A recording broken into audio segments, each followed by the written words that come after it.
Արագաչափ սարքերն ու տեսախցիկները զգոն են դարձրել վարորդներին, այս մասին են վկայում ճանապարհային ոստիկանության վերջին վիճակագրությունները։ Խախտումը ծանուցող ծրարներ ստանում են գրեթե բոլոր վարորդները, սակայն նրանցից շատերը համամիտ են տեսախցիկներն ու արագաչափերը կանխում են հնարավոր ավտոճանապարհային պատահարները։ Քիչ խախտումներ են անում,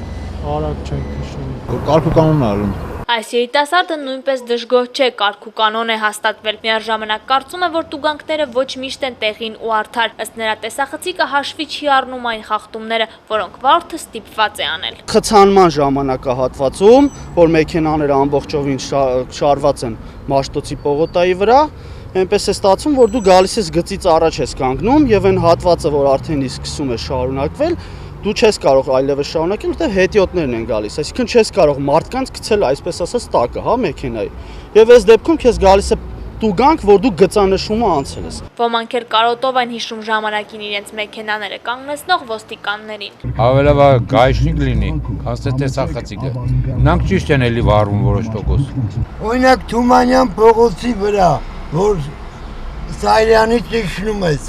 աչը միշտ անցնում ես ջիպը կանգնած է, իրան արջևով անցնում ես, հոսգիցը տրորում ես ու արդեն խախտում են նկարում։ Գաղտնիք չէ, որ ընդհանուր արագաչափերն ու տեսախցիկները բյուջե լցնելու խնդիրը ոնց որ թե առաջնային է,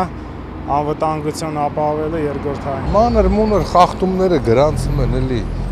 այս պայմաններում ոնց կարելի է այտենց բարձր տուգանքներ վճարել։ Տեսախցիկների թիրախում ամենից հաճախ հայտնվում են տաքսիները, սխալ կայանելու պատճառով կայանատեղիները գերծանրաբեռնված են, ասում են վարորդները։ Մի ամսվա մեջ 30-ը եկել է տեսախցիկներից, բոլորը կանգնելու համար, ու կռիչներում կանգնում։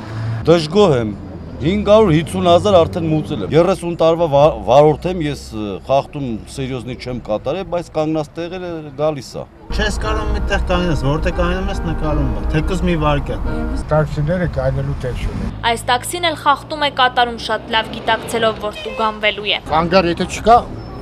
պետք է կանգնենք։ Ու կանգար հատկացնեն, մենք կանգնենք։